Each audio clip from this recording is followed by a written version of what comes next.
حضرات علماء کرام، اکابرین جمعیت علماء اسلام، معززین علاقہ،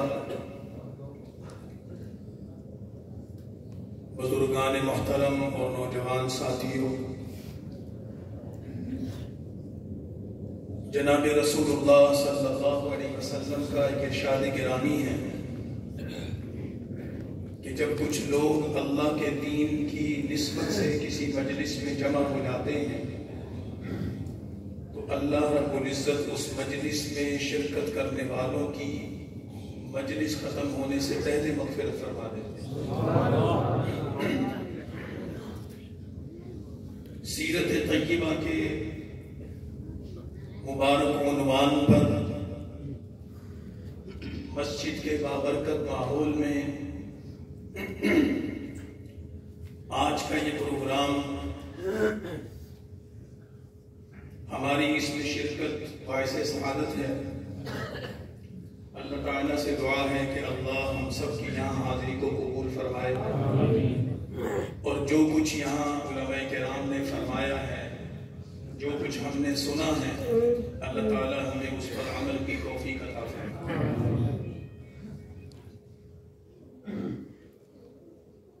سیرت طیبہ کے حوالے سے پروگرامات ہوتے ہیں، جلسے ہوتے ہیں، کانفرنسیں ہوتی ہیں،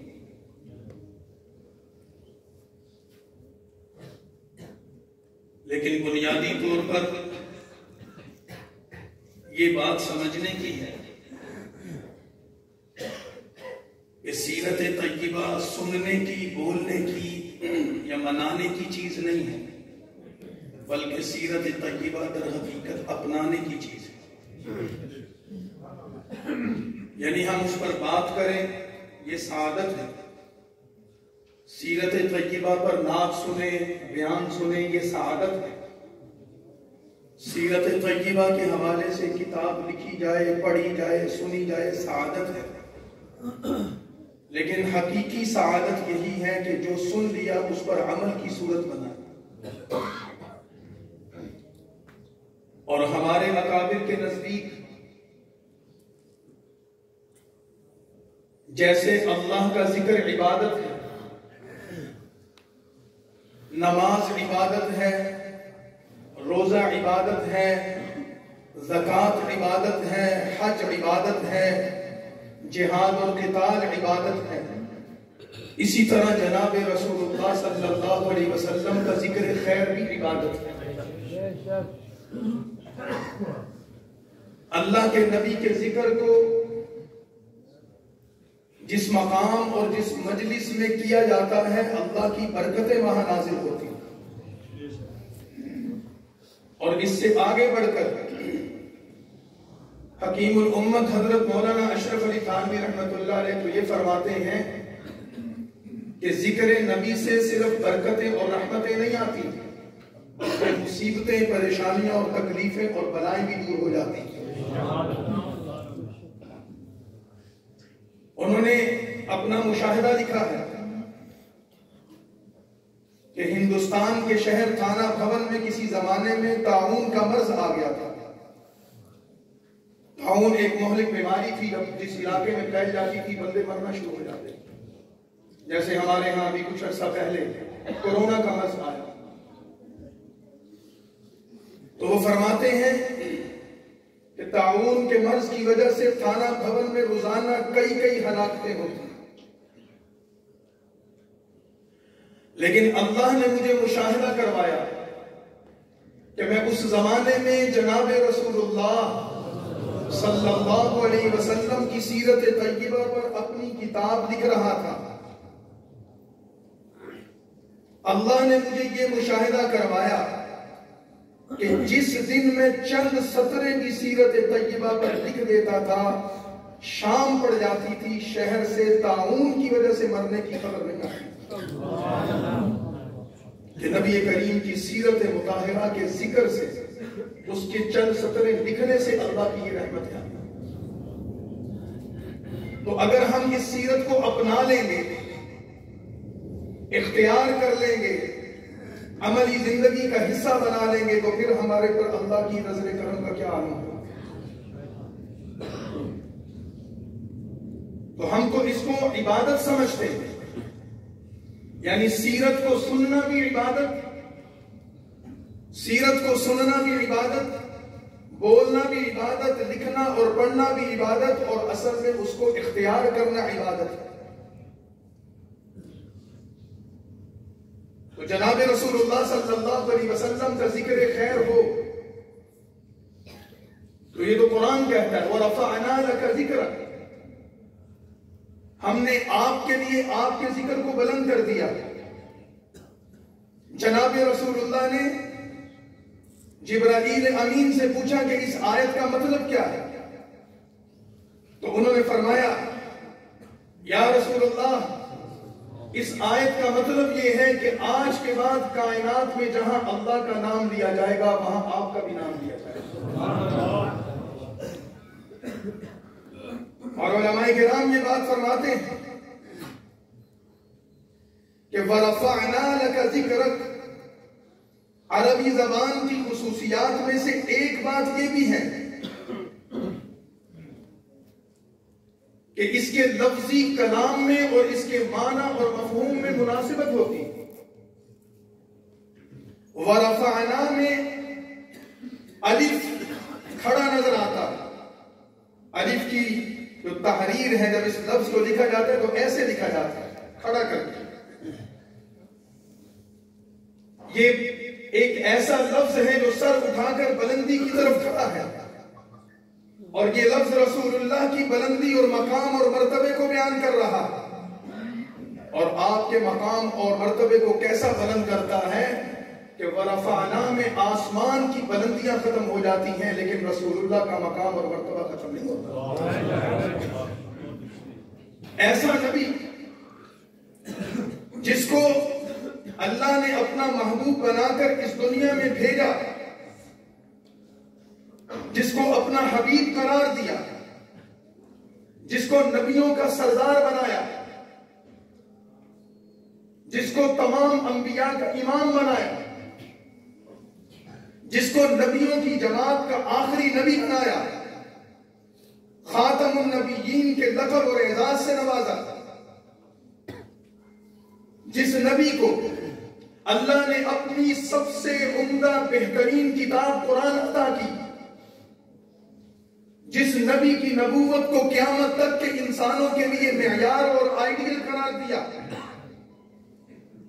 وہ نبی جس کی نبوت نہ زمانوں کی محتاج ہے، نہ علاقوں کی محتاج ہے، نہ قوموں کی محتاج ہے۔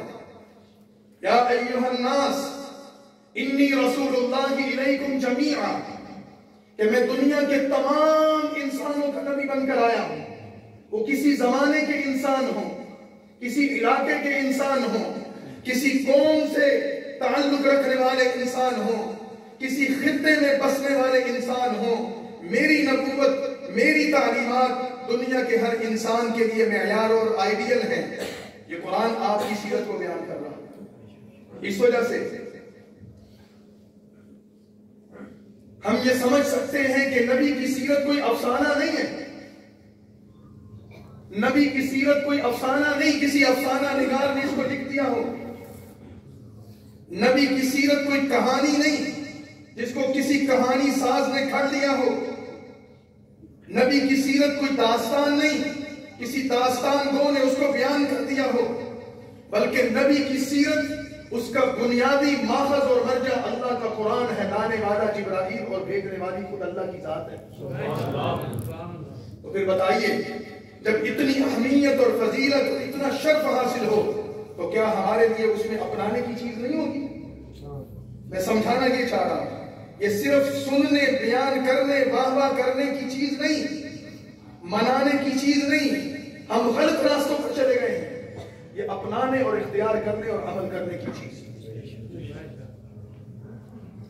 اب جب نبی کی سیرت کا ذکر آتا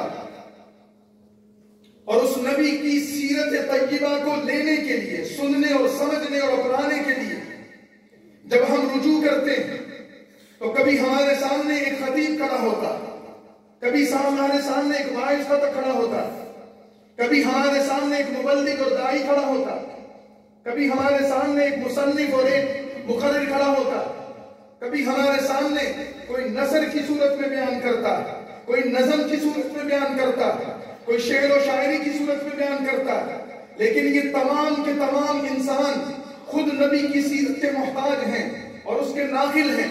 تو پھر ہمارا ذہن متوجہ ہوتا، ہم غور کریں کہ نبی کی سیرت کی بنیاد کیا ہے، نبی کی سیرت کو اختیار کرنے کے لیے آئیڈیل کیا ہے، نبی کی سیرت کو اپنانے کے لیے معیار زندگی کیا ہے۔ تو ہمیں اس میں دو چیزیں نظر آتی ہیں، نبی کی سیرت کا بنیادی مرجع اور ماخذ قرآن ہے، اور نبی کی سیرت کی عملی صورت اصحاب پیغمبر ہے۔ اگر آپ نے الفاظ میں، اگر آپ نے کلام میں، اگر آپ نے تھیوری میں، اگر آپ نے اصول و ضوابط میں اللہ کے نبی کی سیرت کو سیکھنا اور سمجھنا ہے تو آپ کو قرآن سے رجوع کرنا پڑے گا، اور اگر آپ نے عملی زندگی میں کسی کو نبی کی سیرت کا عملی نمونہ چیک کرنا ہے، عملی زندگی میں کسی کو نبی کی سیرت کا کوئی مثال پیش کرنی ہے، عملی زندگی میں کسی کو نبی کی سیرت کا ماڈل بنا کر پیش کرنا ہے، تو کسی صحابی رسول پر ہاتھ رکھ دیں، وہ خدا کے نبی کی سیرت کا نمونہ اور آئیڈیل ہے۔ اس وجہ سے ہم کہہ سکتے ہیں کہ نبی کی سیرت کا بیان بھی قرآن سے شروع ہوگا اور نبی کی سیرت کا اظہار صحابہ سے شروع ہوگا، اس کے بغیر بات شروع ہی نہیں ہو سکتی، مکمل کرنا تو دور کی بات۔ یہ خدا کے نبی کی سیرت کی بنیاد ہے۔ اس وجہ سے عامت الناس سے یہ بات عرض کر رہا ہوں، علماء کرام سے نہیں، کہ ہمارے ہاں جو غیر مستند روایات پیش کی جاتی ہیں، موضوع روایات پیش کی جاتی ہیں، فضائل کے نام پر من گھڑت باتیں لائی جاتی ہیں، اس سے خدا کے نبی کی شان بلند نہیں ہوتی۔ نعوذ باللہ نعوذ باللہ، ہم نقشان کو بلند نہیں کرتے، بیان نہیں کرتے، ہم سیرت کو داغدار کرتے، غلط روایات پیش کرتے، غلط طرز عمل پیش کرتے۔ یہ بھی ربیع الاول ختم ہوا، وہ طبقہ علماء کا، وہ طبقہ، وہ مکتبہ فکر جنہوں نے عشق رسول کے نام پر، محبت رسول کے نام پر عوام کو غیر مستند روایات کا سبق پڑھایا اور اس راستے پر چلایا، آج وہ بھی کان پکڑے کھڑے اور توبہ توبہ کر رہے ہیں۔ عمل کا پہلو کوئی نہیں، نبی کی سیرت کو اختیار کرنے کی بات کوئی نہیں، ناچ گانا سیرت کے نام پر نعوذ باللہ، بازاروں کو سجانا سیرت کے نام پر نعوذ باللہ، شور شرابہ، لوگوں کو تکلیف دینا، راستوں کو بند کرنا نبی کی سیرت اور اس کے عشق کے نام پر نعوذ باللہ۔ نبی مکرم تو راستے سے کانٹا ہٹانے کو بھی صدقہ قرار دیتے ہیں، نبی مکرم تو کسی ظالم کی حمایت کو دین قرار دیتے تھے۔ حدیث پاک میں آتا ہے کہ ایک باندی آئی اور اس نے آ کر کہا، یا رسول اللہ، مجھے ایک ضرورت پیش آ گئی ہے اور آپ میری ضرورت پیش کریں گے، میری بات سنیے۔ آپ نے اپنی چادر اتاری، زمین پر بچھا کر وہیں بیٹھ گئے، ایک باندی، ایک لوندی، اور کائنات کا سردار کیا کہتا ہے کہ تو اپنی حاجت پیش کر، مدینے کے جس چوک میں تو مجھے پکارے گی، محمد تیری بات سنے۔ کسی ضرورت مند کی حاجت کو پورا کرنا، یہ اصل میں سیرت طیبہ کا پیغام ہے۔ مولانا نے آیت پڑھی، لیظہرہ علی الدین کلہ، بہت سی باتیں کہی جا سکتی ہیں، لیکن ہمارا مسئلہ کیا ہے؟ ہمارا مسئلہ یہ ہے کہ مجالس میں جب ہم جاتے ہیں، ہم خطیب تو ہے نہیں، شعلہ بیان مقرر تو ہے نہیں، ہم تو ایک قافلے کے کارکن ہیں، ایک نظریاتی فکری جماعت کے رضاکار ہیں، اور اس قافلے کے رضاکار ہیں کہ جنہوں نے سیرت کو عملی زندگی میں اپنایا تھا، جن کو دیکھ کر جناب رسول اللہ کی سیرت اور سنتیں یاد آ جاتی تھی۔ امیر شریعت کا ذکر کیا گیا، ان کے سامنے کسی نے اکابر علماء دیوبند کا ذکر کیا، جمعیت علماء ہند کے بزرگوں کا، دیوبند کے بزرگوں کا تذکرہ چل رہا تھا، اور شاہ جی سے پوچھا گیا کہ شاہ جی آپ ان بزرگوں کے بارے میں کیا کہتے ہیں، کیونکہ بہت سے لوگوں کو آپ نے دیکھا، سنا، ان کی مجلسوں میں بیٹھے، ان سے معاملات کیے، آپ ان لوگوں کے بارے میں کیا کہتے ہیں؟ تو آپ نے فرمایا، شاہ جی نے ایک جملے میں بات ختم کر دی کہ میاں مجھ سے کیا پوچھتے ہو، بس یوں سمجھو صحابہ کا قافلہ جا رہا تھا، چند لوگ پیچھے رہ گئے۔ جنہوں نے سیرت کو اپنایا، اختیار کیا، آج وہ لوگ خود میں نہ رہتے۔ تو ہمارا مسئلہ یہ ہے، مجلس میں ایسے جذبات پیدا ہو جاتے ہیں کہ پھر ہم جیسے لوگوں کے لیے مشکل ہو جاتی ہے کہ بات کیا کریں۔ علماء کرام جناب رسول اللہ کی سیرت کو بیان کرتے ہیں اور سیرت کے ابتدا سے انتہا تک ایک ہی پہلو کو اجاگر کیا جاتا ہے کہ جناب رسول اللہ صلی اللہ علیہ وسلم کو اللہ نے ایسا نسب دیا تھا، کوئی شک نہیں۔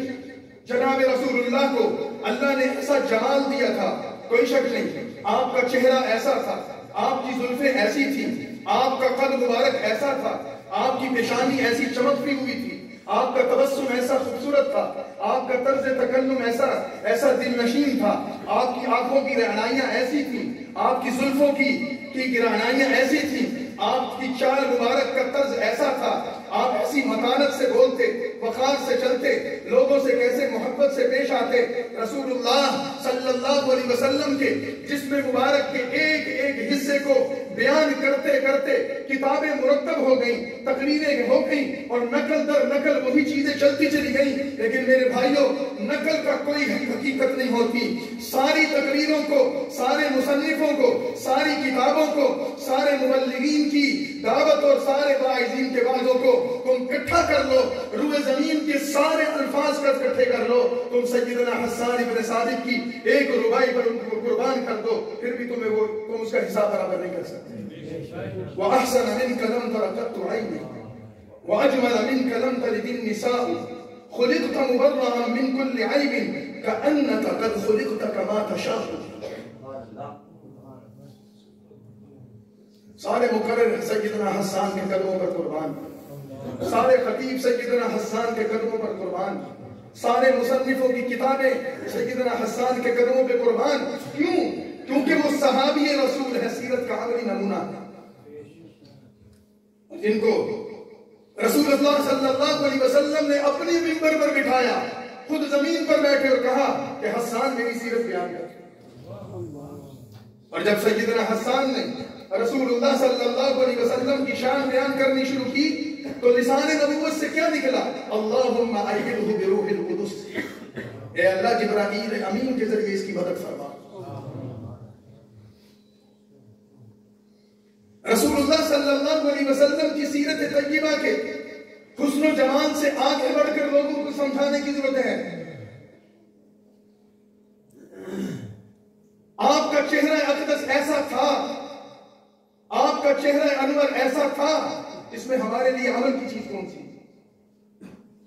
آپ کی زلفیں مبارک ایسی تھیں، اس میں ہمارے لیے عمل کی چیز کون سی ہے؟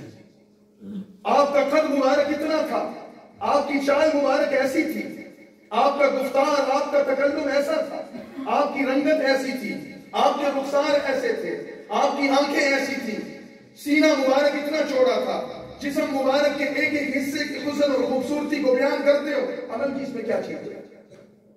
میں ویسا چہرہ بنا سکتا ہوں، میں ویسی گردن بنا سکتا ہوں، میں ویسے ہاتھ بنا سکتا ہوں، ویسی رفتار بنا سکتا ہوں، عمل ایسا ممکن نہیں ہے۔ لیکن جو نظام، جو پیغام، جو رسول اللہ صلی اللہ علیہ وسلم کی تعلیم ہمیں دی ہے، ہم اس پر عمل کریں، اس میں ہمارے لیے عمل کی چیز ہے۔ لوگوں کو یہ بتایا جاتا ہے، آخری نبی تشریف لائے، انہوں نے مکہ میں آنکھیں کھولی، پیدا مکہ میں ہوئے، 40 سال مکہ میں گزارے، لوگ آپ کو صادق اور امین کہتے تھے، آپ سے محبت کرتے تھے، آپ سے تعلق رکھتے تھے۔ آپ کی پیدائش کی خوشی کا وہ واقعہ کس نے سیرت میں نہیں سنا یا بیان نہیں کیا ہوگا کہ آپ کے چچا نے جب اپنی بھانجی سے یہ سنا کہ تمہارے بھائی عبداللہ بن عبد المطلب کے گھر بیٹا پیدا ہوا ہے، اس نے اس خبر دینے کی خوشی میں اپنی بھانجی کو آزاد کرنے کا اعلان کر دیا۔ لیکن یہی چچا، یہی صادق و امین کہنے والے لوگ، یہی رسول اللہ صلی اللہ علیہ وسلم سے محبت کرنے والے، آپ کے گن گانے والے، ایک کلمے کی بنیاد پر اٹھا کر پتھر مارنے لگے۔ جب آپ نے کہا کہ لا الہ الا اللہ کہو، میں تمہارے اس نظام کو نہیں مانتا، میں اپنے نظام کی، خدا کے نظام کی بات کرتا ہوں، ساری قوم پتھر اٹھا کر آپ کی مخالف نہیں ہوگی؟ یہ لوگوں کے سامنے آنا چاہیے۔ رسول اللہ صلی اللہ علیہ وسلم سے پوچھا گیا، یا رسول اللہ آپ کی زندگی کا مشکل دور کون سا تھا؟ آپ نے فرمایا جب میں طائف گیا تھا۔ آپ علماء کرام سے پوچھیں، سیرت کی کتابوں کو اٹھائیں، مکہ کے لوگوں سے تنگ آ کر مایوس ہو کر آپ نے طائف کا رخ کیا، اور طائف کے لوگوں نے آپ کے ساتھ کیا سلوک کیا؟ چند اوباش لوگوں کو آ کے پیچھے لگایا گیا، پتھر مار مار کر آپ کے جسم مبارک کو لہو لہان کیا گیا، آپ گرتے اور آپ کو پکڑ کر اٹھا کر چلنے پر مجبور کیا جاتا، کوئی 2 بندے آپ کی مدد کرنے کے لیے موجود نہیں تھے۔ آپ نے وہ سفر کیسے کیا ہوگا؟ طائف کے دن اور راتیں کیسے گزاری ہوگی؟ جسموں کی مرہم اور پٹی کس نے کی ہوگی؟ اس مصیبت اور پریشانی میں آپ پر کیسا غم اور دکھ آیا ہوگا کہ پہاڑوں کا فرشتہ آ کر کہتا ہے کہ یا رسول اللہ مجھے اجازت دیں، 2 پہاڑوں کو ملا کر اس قوم کو پیس کر ختم کر دوں ان کے جرم کی وجہ سے۔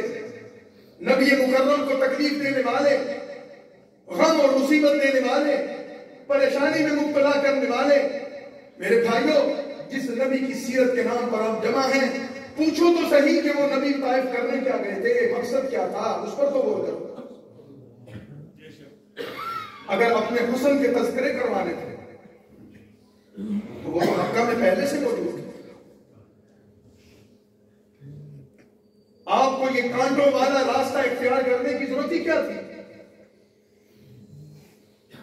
ان تکلیفوں اور پریشانیوں کے بند آپ کے سامنے کھل گئے، کیا ضرورت تھی آپ اس کے سامنے کھڑے ہو؟ نبی مکرم کی زندگی کا، آپ کی زندگی کا مقصد ہمیں اس جواب سے سمجھ میں آتا کہ جب مکہ کے لوگ پیشکشیں کر کے، تکلیفیں دے کے، مصیبتیں دے کے، ظلم و تشدد کر کے بھی ناکام ہوئے اور عاجز آ گئے، تو انہوں نے آپ کے چچا کو اپنا نمائندہ بنایا، بیٹھ کر طے کرتے تھے۔ رسول اللہ صلی اللہ علیہ وسلم نے قوموں سے معاہدے کیے، ان معاہدوں کی تحریریں مسجد نبوی میں بیٹھ کر لکھی گئی۔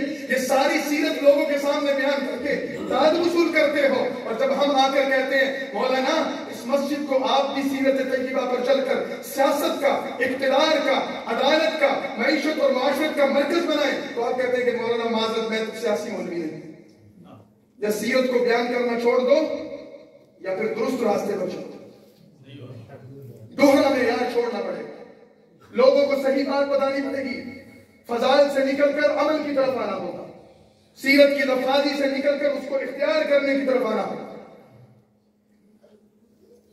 اور یہ مشکل راستہ ہے۔ اس کے لیے انسان کو استقامت چاہیے، حوصلہ چاہیے، اس کے لیے تدبر چاہیے، اس کے لیے ہمت چاہیے۔ رسول اللہ صلی اللہ علیہ وسلم کی سیرت طیبہ کے پہلو کو بیان کرنا ہے تو مکمل بیان کرنا ہے۔ آپ ایک سپہ سالار تھے، آپ ایک حکمران تھے، آپ ایک عادل بادشاہ تھے، ایک منصف اور جج تھے، آپ لوگوں کے درمیان فیصلے کرواتے، صلح کرواتے، معاہدات کرتے، آپ اپنے وفود لوگوں کے پاس روانہ کرتے، قوموں کے وفود آپ کے پاس آتے۔ یہ سیرت طیبہ کے باب کب لوگوں کے سامنے کھول کر بیان کریں گے اور ہم کب اس کو عملی شکل دیں گے؟ مسجدوں کی نمازوں میں دعائیں ہوتی ہیں، جمعے کے اجتماعات میں دعائیں ہوتی ہیں، یا اللہ اس ملک کو امن کا گہوارہ بنا دے، لیکن نبی کے قانون کو جس کی برکت سے امن آنا ہے وہ تو نافذ کرتے نہیں ہم، اس کے لیے عملی کوشش تو کرتے نہیں ہم۔ قانون ہمیں انگریز کا چاہیے، حکمران ہمیں بدکردار چاہیے،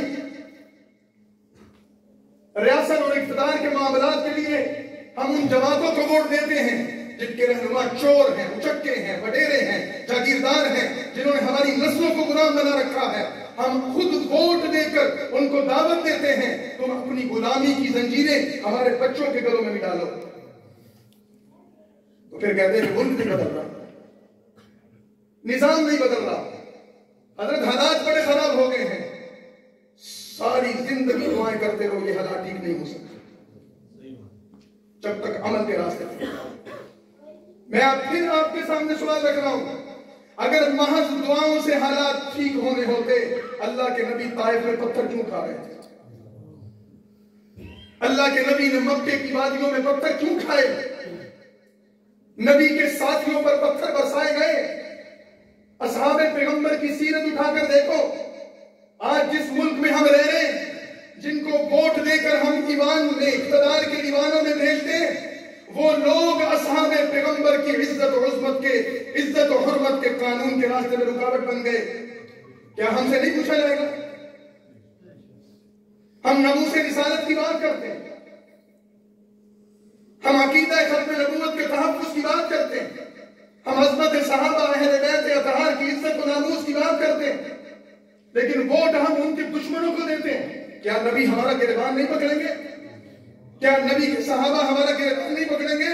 کہ جن لوگوں نے میرے صحابہ کی توہین کی، اہل بیت کی توہین کی، میری توہین کی، میری ازواج اور میری بیٹیوں کی توہین کی، جنہوں نے مجھے دکھ اور تکلیف پہنچائی، میری ناموس، میرے صحابہ کی عزت و ناموس کے قانون میں رکاوٹ بنے، وہ لوگ تمہاری ووٹ سے منتخب ہو کر آئے تھے. بتاؤ ہم نبی کو کیا جواب دیں؟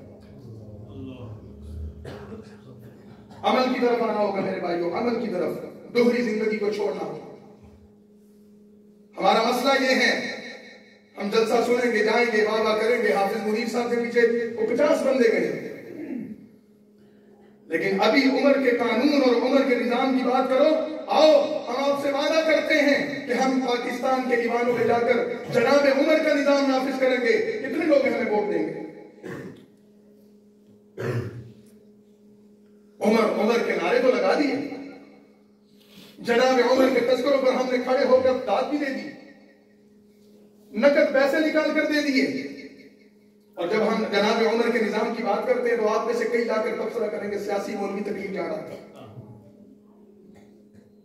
یہ دوہرا معیار بدلیے. اس ملک کی بدقسمتی یہ ہے کہ ہم دوہرے معیار پر جائیں. ہم کہتے کچھ ہیں، کرتے کچھ. جناب رسول اللہ صلی اللہ علیہ وسلم کی سیرت، کان خلقہ القرآن. سیدہ عائشہ نے ایک جملے میں فرمایا، کان خلقہ القرآن. نبی کے اخلاق اور نبی کی سیرت کو دیکھنا چاہتے ہو، قرآن کھولو. اور ہم آپ کو کہتے ہیں کہ قرآن کو صرف کھولو نہ، سینے سے نہ لگاؤ، سر پہ نہ رکھو، اس کو اداروں میں نافذ بھی کرو، پھر ہی امن آئے گا. یہ دریائے نیل کی موجیں ایسے نہیں چل پڑی تھیں. جناب عمر نے نبی کی سیرت کو اور اس کے قرآن کے نظام کو نافذ کیا. پاکستان کے عوام 75 سال سے جس ظلم کی چکی میں پس رہے ہیں، اس میں ایک بہت بڑا حصہ ہمارے اپنے اعمال کا دیا. ہم نے اپنی نسلوں کو کیا دیا؟ آج الیکشن آئے گا، ایک طرف جمعیت علماء اسلام کا کینڈیڈیٹ کھڑا ہوگا، کتاب اس کا انتخابی نشان ہوگا، وہ نبی کے قرآن کی بات کرے گا، نبی کی سیرت کی بات کرے گا، خود حافظ قرآن ہوگا، عالم دین ہوگا، یا قاری قرآن ہوگا، یا کسی عالم دین کا صحبت یافتہ یا اعتماد یافتہ ہوگا، وہ کوئی دیندار ایک مسلمان ہوگا، وہ آپ سے قرآن کی بات کرے گا، نظام کی بات کرے گا، نبی کی سیرت کی بات کرے گا، پرچم نبوی آ کر آپ کے گھر کے سامنے لہرائے گا، آپ کو کہے کہ مجھے ووٹ دیں. میں آپ سے وعدہ کرتا ہوں، میں ناموس رسالت کا تحفظ کروں گا، عقیدہ ختم نبوت کا تحفظ کروں گا، صحابہ کرام کی عزت و عظمت کا تحفظ کروں گا، اہل بیت کی ناموس کا تحفظ کروں گا، پاکستان کو اس کی اسلامی شناخت دوں گا، لا الہ الا اللہ محمد رسول اللہ کا کلمہ بلند کروں گا. یہاں جناب عمر کا نظام لاؤں گا، صدیق اکبر کا نظام لاؤں گا، حضرت عثمان و علی المرتضیٰ کا نظام لاؤں گا، سیدنا امیر معاویہ کا نظام لاؤں گا. ہم اس کے سامنے کھڑے ہو کر اپنی برادری کو ترجیح دیں گے، اپنی جماعتوں کو ترجیح دیں گے، اپنے محلے داریوں کو ترجیح دیں گے، اپنی تعلق داریوں کو ترجیح دیں گے. ووٹ نکلے گا، جمعیت علماء کا کارکن، جمعیت علماء اسلام کا رضاکار، جمعیت علماء اسلام کا داعی، وہ آپ کو پکارتا رہا، آپ نے اس کی پکار نہیں سنی، وہ آپ کے دلوں کے دروازوں پر دستک دیتا رہا، آپ نے کانوں میں انگلیاں دی، آپ نے اپنے دل کے دروازے نہیں کھولے، آپ نے اس کو ووٹ نہیں دیا، آپ نے ووٹ دیا چور کو، اچکے کو، آپ نے وڈیرے اور جگیردار کو، اور پھر آپ شکوے کرتے ہیں مولانا فضل الرحمان نے اسلام کے لیے کیا کیا. جمعیت علماء نے اسلام کے لیے کیا کیا؟ میں آپ سے پوچھتا ہوں، آپ سے، آپ نے اپنی نسل اور اپنے اسلام کے لیے، اپنے ملک کے لیے کیا کیا؟ ہمیں اپنی سوچ کا محور بدلنا ہوگا، اپنے عمل کو بدلنا ہوگا۔ سیرت طیبہ کے آج کے اس پروگرام کا پیغام یہی ہے کہ آؤ سیرت کو سننے بیان کرنے تک محدود نہ رہو، سیرت کو اپنانے کی طرف۔ مولانا عبید اللہ سندھی رحمت اللہ علیہ فرمایا کرتے تھے، میں اپنی بات کو ختم کر رہا ہوں، سمیٹ رہا ہوں، کہ جناب رسول اللہ صلی اللہ علیہ وسلم کی سیرت طیبہ کے پوری سیرت طیبہ کا احاطہ کرو اور اس کو دو حصوں میں تقسیم کرو۔ آپ کی سیرت کا ایک انفرادی پہلو ہے، آپ کی سیرت کا ایک اجتماعی پہلو ہے۔ انفرادی پہلو کی سادہ سا معنی یہ ہے کہ آپ کی سیرت طیبہ کے زندگی کے وہ پہلو جس میں آپ اکیلے نظر آتے ہیں، اور آپ کی سیرت طیبہ کے اجتماعی پہلو وہ جس میں آپ اجتماعی مجلس میں نظر آتے ہیں، اجتماع کی جماعت کی سرکت میں نظر آتے ہیں۔ وہ فرماتے ہیں کہ مسلمانوں، تم نے نبی کی سیرت کے انفرادی پہلوؤں کو اٹھایا اور عملی پہلوؤں میں، اجتماعی پہلوؤں میں تم ناکام ہو گئے۔ حالانکہ نبی کی سیرت کا تقابل کرو، آپ کی سیرت طیبہ کا انفرادی پہلو 20% بھی نہیں ہے، اور آپ کی سیرت طیبہ 80% اجتماعیت کو بیان کرتی ہے۔ نماز اسلام کی بنیادی عبادت ہے، رسول اللہ نے تنہا بھی نماز پڑھی اور جماعت کے ساتھ بھی پڑھی۔ علماء کرام آپ کو بتاتے ہیں نماز میں ایک نفل ہے، ایک سنت ہے، ایک فرض ہے، بڑا درجہ کس نماز کا ہے؟ تو آپ نے کتنے فرض اکیلے پڑھے؟ آپ نے ہمیشہ فرض نماز جماعت کے ساتھ پڑھی۔ فرض نماز کی اجتماعیت کو قائم کرنے کے لیے مسجد کا تصور دیا، آذان کا تصور دیا، اقامت کا تصور دیا، صف بندی کا تصور دیا، امام کا تصور دیا، مسلمانوں میں اجتماعیت قائم کی۔ یہاں تک فرمایا اگر مجھے بچوں اور عورتوں کا ڈر نہ ہوتا تو ان گھروں کو آگ لگا دیتا جن کے مرد مسجد میں نماز کے لیے نہیں آتے۔ روزہ اسلام کی عبادت، رسول اللہ نے روزہ رکھا، لیکن روزے کا عملی تصور کیا دیا ہے؟ جب تم بھوک اور پیاس برداشت کرو گے تو تمہیں پتہ چلے گا معاشرے کے خلق خدا کے وہ لوگ جن کو 2 وقت کا کھانا میسر نہیں، ان کی زندگی کیسے گزرتی ہے۔ تمہیں احساس ہوگا زکوٰۃ اسلام کا حکم عبادت ہے، تم اپنے مال میں سے اللہ کے راستے میں خرچ کرو، کمانا تم نے ہے، کھانا کسی اور نے ہے۔ کس کو دیتے ہو؟ فقیروں کو۔ انما الصدقات للفقراء والمساکین، یہ کون لوگ ہیں؟ امراء کو زکوٰۃ نہیں دی جاتی، مالداروں کو زکوٰۃ نہیں دی جاتی، غرباء اور مسکینوں اور فقیروں کو زکوٰۃ دی جاتی ہے۔ تمہارے پاس مال ہو اور تم اپنے مال میں ایسے مسحور ہو جاؤ، مدہوش ہو جاؤ کہ تمہیں غریب عوام، مسکین اور فقراء کے حاجات کا اندازہ نہ ہو، اپنی زکوٰۃ میں سے ان کے خلق خدا کو، الخلق عیال اللہ، ان کا خیال کرو۔ حج اور عمرے کی عبادت میں اجتماعیت موجود نہیں، جہاد اور قتال میں اجتماعیت موجود نہیں۔ اسلام کے کسی پہلو کو اٹھاؤ، نبی کی سیرت کا اجتماعی پہلو تمہارے سامنے آیا۔ آج امت کے ٹوٹنے کا، افتراق کا، انتشار کا سبب یہی ہے کہ امت میں اجتماعیت قائم نہیں ہے۔ فلسطین کے مسلمانوں کا ذکر کیا گیا، آج غزہ کے پٹی پر مسلمان بچے کٹ رہے ہیں، مر رہے ہیں، تڑپ رہے ہیں، کوئی ان کے زخموں پر مرہم رکھنے والا موجود نہیں۔ کیا امت مسلمہ کی غیرت مر گئی؟ کیا امت مسلمہ اپنا وجود کھو بیٹھی؟ سب کچھ موجود ہے، عبادت موجود نہیں۔ ان حالات میں پاکستان میں جمعیت علماء اسلام جب دعوت دیتی ہے تو وہ رسول خدا کے اس نظام کی دعوت دیتی ہے کہ دھرتی خدا کی ہے تو نظام بھی خدا کا ہونا چاہیے۔ وہ نظام جو کسی کی انفرادی سوچ کی بنیاد پر نہیں، کسی ایک عالم مولوی یا مولانا کی ذاتی رائے پر نہیں، ہزاروں لاکھوں علماء کی مشاورت سے مرتب کیا گیا، ترتیب دیا گیا، قائم کیا گیا، وہ نظام جو سیرت طیبہ سے آخذ کیا گیا ہے، جو قرآن سے آخذ کیا گیا ہے، جو صحابہ کرام کی زندگیوں سے لیا گیا ہے، اس ملک میں وہ نافذ کرو گے تو پھر اس ملک کو نجات ملے گی، نہیں تو نہیں مل سکتی۔ اس کے لیے ہمیں اٹھنا ہوگا، اس کے لیے ہمیں غلامی کی زنجیریں توڑنی ہوں گی، خوف کے سایوں کو دور کرنا ہوگا، مصلحت کی چادروں کو اتارنا ہوگا، اپنی برادریوں سے، اپنے علاقوں سے، اپنے ذاتی اور انفرادی مفادات سے نکل کر ہمیں اجتماعیت کی طرف آنا ہوگا۔ آج جمعیت علماء اسلام کے قائد مولانا فضل الرحمان نے اقصی سرزمین کے لیے، غزہ کے مسلمانوں کے لیے جو آواز بلند کی، اس نے ثابت کیا، ایک مرتبہ پھر ثابت کیا کہ یہ شخص اور یہ جماعت صرف پاکستان کے مسلمانوں کا نمائندہ نہیں، یہ امت مسلمہ کا حقیقی نمائندہ ہے۔ جمعے کے روز پورے پاکستان کے ہر چوک چوراہے پر، ہر شہر کے صدر مقام پر، ہر شہر میں، بستی میں، تحصیلوں میں، ضلعوں میں فلسطینی مسلمانوں کے ساتھ اظہار یکجہتی کر کے جمعیت علماء اسلام نے یہ ثابت کیا کہ جمعیت علماء اسلام پاکستان کی سب سے بڑی مذہبی و سیاسی جماعت ہے۔ جو لوگ آج تک جمعیت علماء اسلام کا راستہ روکتے رہے ہیں، آج کے اس پروگرام کے توسط سے میں ان کو بھی کہنا چاہتا ہوں کہ جمعیت علماء اسلام کا راستہ روکنے والے مستقبل میں جمعیت علماء اسلام کا راستہ روکنے کی کوشش کریں تو ان کو نشان عبرت بنایا جائے گا انشاءاللہ۔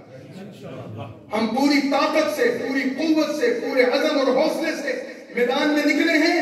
جس طرح خیبر پختونخوا اور بلوچستان کے علاقوں میں جمعیت علماء اسلام اپنا کردار ادا کرتی ہے، اسی طرح پنجاب کی سرزمین پر بھی جمعیت علماء اسلام سیرت طیبہ کو نافذ کرے گی، قرآن کے نظام کو نافذ کرے گی انشاءاللہ۔ لیکن وہ صرف ارادوں سے نہیں ہوگا، عمل سے ہوگا، عمل سے ہوگا۔ آپ کو اپنی انفرادی زندگی اور ذاتی ترجیحات سے نکل کر عمل کی طرف آنا ہوگا۔ جمعیت علماء اسلام اور اس کے اکابر کا دست بازو بننا ہوگا۔ اس علاقے کے وڈیروں، جاگیرداروں کو بتانا ہوگا کہ ہم رسول اللہ کے نام لیوا ہیں، ہم جناب عمر کے نام لیوا ہیں، ہم کسی سے خوف زدہ نہیں ہیں، ہم کسی مصلحت کو نہیں مانتے۔ اور ان وڈیروں، جاگیرداروں کو بھی کہنا چاہتا ہوں، وہ دور گزر گیا جب تم علماء کو گریبانوں سے پکڑتے تھے، داڑھیوں سے پکڑتے تھے، وہ دور گزر چکا ہے۔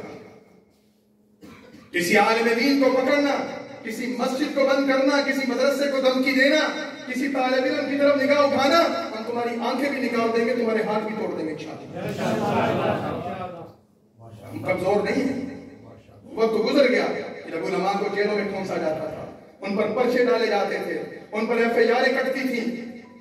پرسوں بہاولپور میں ہمارے تحصیل کے جنرل سیکرٹری کو CTG والوں نے اٹھایا، کوئی جرم نہیں، کسی قسم کی کوئی ایسی سرگرمی نہیں، کسی قسم کا اس کا کوئی زندگی کا کوئی ایسا واقعہ نہیں، صرف وہ الیکشن کمپین کے لیے نکلے، جمعیت علماء اسلام کی دعوت کے لیے نکلے، اس کے پیغام کو اجاگر کرنے کے لیے نکلے، لوگوں میں بیداری پیدا کی اور اٹھا کر لے گئے۔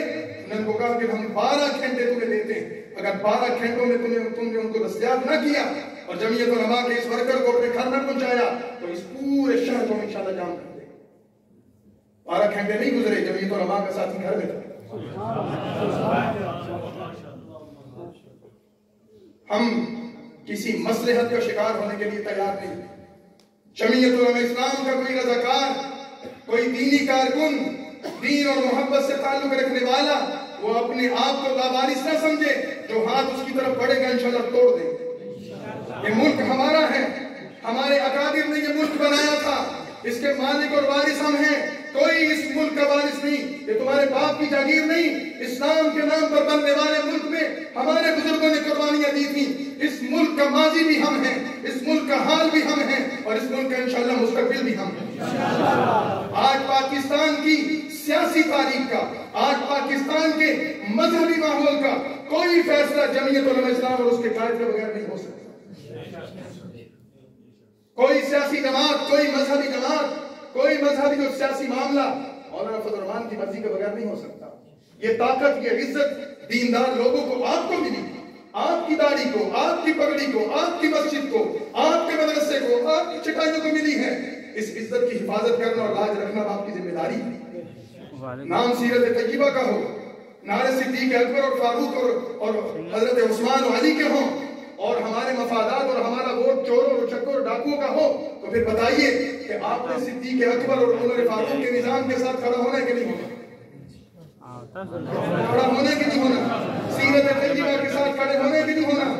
اس ملک کو اسلام کا، امن کا گہوارہ بنانے کے نہیں، خوشحالی کا مرکز بنانے کے نہیں؟ اس کا ایک ہی راستہ ہے، ان چوروں جاگیرداروں سے ہم نکلے، جمعیت علماء اسلام کے ساتھ کھڑے ہوں۔ اللہ تعالی ہمارا حال ناصر ہو۔ وآخر دعوانا